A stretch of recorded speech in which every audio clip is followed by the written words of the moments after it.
नाजरीन, Pakistani drama industry को बेहतरीन ड्रामों का तोहफा देने वाली मारूफ ड्रामा निगार खलीलुर रहमान कमर का ताल्लुक लाहौर से है। कम उम्री से ही लिखने का शौक रखने के बायस इनकी तहरीरें बचपन में भी बहुत मकबूल थीं। खलीलुर रहमान कमर न सिर्फ एक ड्रामा निगार हैं बल्कि फिल्म राइटर और डायरेक्टर भी हैं। इनके ड्रामों में बूटा from Toba take Singh, Dastak और दरवाज़ा, चांदपुर का चंदू, लंडा बाजार, दिल है के दिया, तुम यही कहना, इस पार, मंजली, बेओपार, तुम्हें कुछ याद है जाना, मैं मर गई Shaukat Ali, Bunty I love you, प्यारे अफजल, मियाँ बीवी माइनस लव, इनकी हकीकी कहानी पर मबनी ड्रामा सीरियल सदके तुम्हारे, मेरा नाम यूसुफ है, अनसुनी, जरा याद कर, मोहब्बत तुमसे नफरत है, तू दिल का क्या हुआ, लाल इश्क और मकबूलियत के तमाम रिकॉर्ड तोड़कर ड्रामा मेरे पास तुम हो शामिल हैं। लॉलीवुड में इनकी दी हुई फिल्मों में कर्ज, कोई तुझसा कहा, चन्ना, सच्ची मुच्ची, पंजाब नहीं जाऊंगी और काफ कंगना शामिल हैं। नाजरीन, खलीलुर रहमान कमर अपनी जिंदगी के बारे में बताते हुए कहते हैं, जब से पैदा हुआ तो वक्त से पहले ही जवान था। पहली मर्तबा कलम हाथ में लिया तो मुझे ये आगाही मिली कि मैं एक लिखारी हूँ। 7 बरस की उम्र में सबसे पहला शेर लिखा। मेरे लिखे गाने तेरी आंखों के दरिया का बिखरना भी जरूरी था कि इब्तिदाई अशार 9वीं जुमात में लिखे थे। मुझे लगता है काराइन को ये जानकर खुश होना चाहिए, क्योंकि अल्लाह जब अता करता है तो वो उम्र और औकात कहाँ देखता है। अदब के लिए दिलचस्पी को एक छोटा सा लफ्ज करानता हूँ। अदब मेरी रगों में दौड़ता है। अदब से लगाव था मगर अदब से मुतालिका कोई किताब नहीं पढ़ी। मकामी और ज्यादातर पंजाबी अदब पढ़ा। खलीलुर रहमान कहते हैं कि मेरी जिंदगी का एक नाकाबिल फरामोश वाकया है। मैं कभी अपने पास उर्दू की किताब नहीं रखता था। ये मेरी अना का मसला था। स्कूल में इस बात पर बहुत मार पड़ी। कॉलेज गया तो वहाँ कुछ आज़ादी थी। पहले दिन उर्दू की क्लास थी। डॉक्टर एजाज नकवी उर्दू के उस्ताद थे। लखनऊ से पीएचडी कर रखी थी और जब मुस्कुराते थे तो इनका सोने का एक दान प्यारा लगता था। पहले रोज सबका तारुफ करवाने के बाद चले गए। दूसरे रोज हाजिरी लगाने के बाद पूछा, कौन साहब है जिसके पास उर्दू की किताब नहीं। कुल 20 लड़के खड़े हुए और मैं भी इनमें से एक था। मुस्कुराए, बोले तशरीफ ले जाइए, कि रोजाना का मामूल था। रोज मैं खड़ा होता और फिर इनका जुमला तब्दील हो गया, बाहर तशरीफ ले जाइए। आमतौर पर तो मैं ऐसी बातों पर गुस्सा होता, मगर मुझे तारुफ वाले दिन से ही इनके लबुलान से इश्क हो गया। जब उन्होंने मीर तकी मीर की एक गजल सुनाई थी तो मैं इन पर मर मिटा था और रोजाना इनके हाथों जलील होने जाता। इनके ख्याल में तो मैं क्लास का इंतहाई डफर तरीन लड़का था। मेरा कजन खालिद बशीर साथ पढ़ता था। वो मुझे कोहनियां मार कर कहता कि बता दो कि तुम लिखते हो, मगर मैंने कहा वक्त आएगा और अल्लाह की देन है, वो खुद दिन लाएगा। 2 माह गुजर गए। फ्री पीरियड में वॉलीबॉल खेलते हुए मेरी क्लास के एक लड़के ने कहा कि रोल नंबर 99 एक फेवर कर दे, कि मेरी वालदा का अपेंडिक्स का ऑपरेशन है, मैं आ जाऊंगा, तुम मेरी किताबें रख लो। मैंने बेंच पर रखी किताबें उठाई तो इनमें उर्दू की भी किताब थी। इस रोज मैं क्लास में गया तो नकवी साहब ने हाजिरी लगाने के बाद मेरी जानिब देखते हुए कहा, कौन साहब हैं जिनके पास उर्दू की किताब नहीं। मैं बैठा रहा। उस्ताद ने मेरी तरफ हैरानगी से देखा और पूछा, अरे मियाँ, आपके पास किताब है, वो क्यों? मैंने सारा वाकया सुना डाला तो कहने लगे, सुभान अल्लाह, तो हुजूर आज इस खुशी में कुछ पढ़ेंगे नहीं बल्कि कुछ लिखेंगे। आपके पास 40 मिनट हैं और इस वक्त में आप सब एक नाकाबिल फरामोश वाकया तहरीर करेंगे। इसके बाद पीरियड खाली है, इसमें आप हमें सुनाएंगे। मैंने अपने कज़न की जानिब देख कर कहा, खालिद रशीद, आज वो दिन आ गया।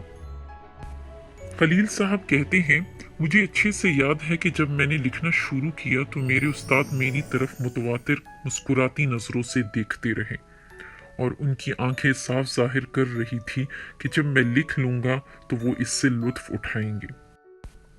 ठीक 40 मिनट बाद जब मैं लिख चुका तो उन्होंने पूछा, भाई आप लिख चुके? मैंने कहा, जी हाँ। वो कहने लगी, भाई शर्म कीजिए, अब तो ये भी लिख चुके हैं। चूंकि आपने सबसे पहले लिखा था तो आप ही सुनाए। अभी तक इनके जुमले में तंज था। मैंने सुनाना शुरू किया तो कहीं कहीं मेरी नजरें इनके चेहरे की जानिब उठती। इनके चेहरे की मुस्कुराहट रफ्ता रफ्ता गायब होती गई। फिर इसकी जगह मतानत ने ले ली। फिर सुर्ख हो गए। इस वक्त तक मैं दरमियान में पहुंच चुका था। मुझे कहने लगी, रुक जाओ। मैं रुका। चलकर मेरे पास आए। कद में मुझसे छोटे थे। कहने लगी, मियाँ सर नीचे करो। मैंने सर नीचे किया तो मेरे माथे पर बोसा दिया और कहने लगी, मियाँ आज से तुम किताब की कैद से आज़ाद हो। मगर उर्दू की किताब फिर भी अपने पास नहीं रखी। अब इस पर अल्लाह ही मुझे माफ करे। खलील साहब कहते हैं, जिंदगी से कुछ नहीं सीखा, जिंदगी को सिखा कर जाऊंगा, क्योंकि मुझे इल्म है जिंदगी मौत की तरफ जाने वाले रास्ते के सिवा कुछ नहीं। मैं मरना नहीं चाहता। मेरा जिस्म मरेगा मगर मेरा नाम जिंदा रहेगा, मेरा काम जिंदा रहेगा। खलील साहब कहते हैं, मैंने अपनी जिंदगी में मोहब्बत की जो कि नाकाम हुई। इसके ना मिलने के पीछे जो घिनौना वाकया था, इसे मैंने ड्रामा सीरियल सदके तुम्हारे में बड़ी तफसील से बयान किया है। ड्रामा सीरियल मेरे पास तुम हो की कामयाबी के बारे में खलील साहब कहते हैं, इसमें मेरा कोई कमाल नहीं। अल्लाह ने मुझसे अच्छा ड्रामा लिखवाया और फिर अच्छा डायरेक्ट हुआ और अच्छे से किरदार निभाए गए।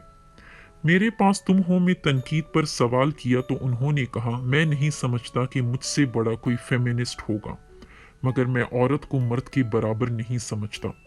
दोनों बराबर हो ही नहीं सकते। औरत जिस बराबरी की तमन्ना कर रही है वो इसे नहीं मिल सकती। अच्छा मर्द कभी अच्छा माशरा नहीं चला सकता, माशरा अच्छी औरत चलाती है। मैं बहुत लिबरल आदमी हूँ, मगर मैं बाउंडिंग में चीट करने की इजाज़त नहीं देता।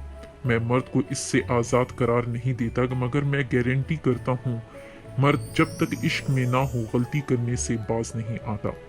औरत में इनकार करने की काबिलियत है, मर्द में नहीं है। जब तक इश्क में था दूसरी दफ़ा किसी लड़की को देखा भी नहीं था।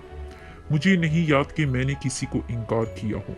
जब मैं औरत को इतने बड़े मर्तबे पे खड़ा कर देता हूँ और अगर फिर वो मेरी बराबरी की बात करती है तो इसका मतलब है वो अपने मयार से नीचे गिरना चाहती है। माँ किसी की भी हो, हम गैर मशरूत तौर पर इसके कदमों में बैठ जाते हैं। हमारा कद इनके जूतों से ऊपर नहीं, तो बराबरी किस चीज़ की। खलील साहब ने कहा, अफसोस ये है कि दलील से बात नहीं की जाती। मेरे पास तुम हो से भारत में सबकी जान निकली हुई है। किसी के बनाए ड्रामे या काम पर तनकीद करना मेरा काम नहीं। इनसे सवाल किया गया, आपने इसमें औरत को डिफाइन किया, तो कहने लगी, लोग यहाँ गलती करते हैं कि मैंने औरत को डिफाइन किया है, बल्कि वो एक औरत थी जिसने ये अमल किया और इसका मकसद सिर्फ ये सिखाना था कि एक मर्द जब गलती करता है तो वो एक खानदान का नुकसान होता है और एक औरत जब गलती करती है तो एक नस्ल का नुकसान होता है। खलील साहब ने अपने खानदान के बारे में बताया कि वो एक गरीब फैमिली से ताल्लुक़ रखते थे, मगर फितरी तौर पर गरीब न थे। अपनी फैमिली के लिए मेहनत करते गए और अल्लाह ने उनको उनकी औकात से ज़्यादा नवाजा। बीकॉम 22 बरस की उम्र में कंप्लीट किया और बीच के 2-2.5 बरस अपने अब्बा के साथ काम किया। पढ़ने के लिए पैसे न थे, इसलिए उन्होंने जिनाह बाग में अपने बाप के साथ रोगन का काम किया। वहाँ की बारादरी के बाहर लगा जंगला इनके हाथ का वेल्ड किया हुआ है। वो कहते हैं कि मेहनत से कभी घबराना नहीं चाहिए, क्योंकि मेरे नबी भी मेहनत करते थे, फिर मेरी क्या औकात। बस इतना जानता हूँ कि मेहनत पर कामयाबी की कुंजी है। कोई भी काम ये भूल कर कीजिए कि किसको क्या मिल गया, वो अल्लाह है जो देने वाला है।